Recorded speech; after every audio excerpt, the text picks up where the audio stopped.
If the electronic parking brake light on your Nissan Rogue won't quit coming on, I know how frustrating that is. Good news, it's usually not a trip to the mechanic. Newer Rogues use an electric switch instead of a manual brake lever. And that light often pops up for something simple: a weak battery, recent brake service, or just a small glitch in the system. In a few minutes, with nothing but your key, you can usually clear it yourself.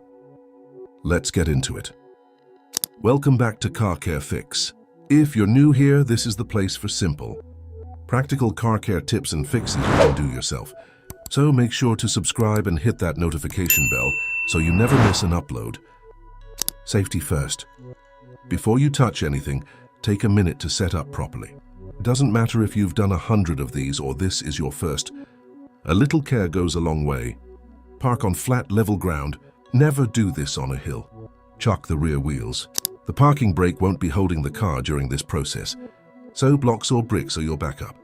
Get in and turn the ignition to on without starting the engine. Press the start-stop button twice. Foot off the brake. Keep your foot firmly on the brake pedal for the whole procedure. That tells the system you're in control. Don't skip steps. If anything feels unclear, check your owner's manual first. The reset.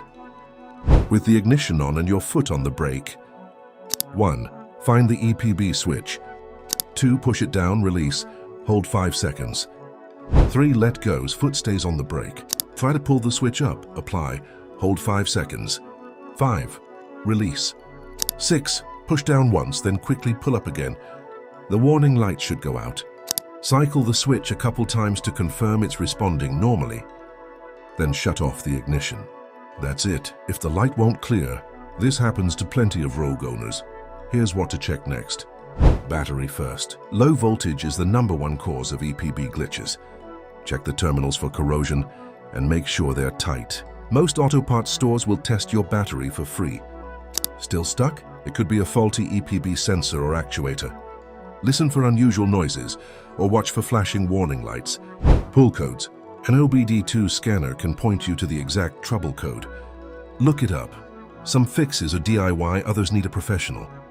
If this video helped you out, drop a like and hit subscribe for more car care tips. Got questions or a car problem you want me to cover? Leave a comment below. Thanks for watching, and I'll catch you in the next one. This has been Car Care Fix.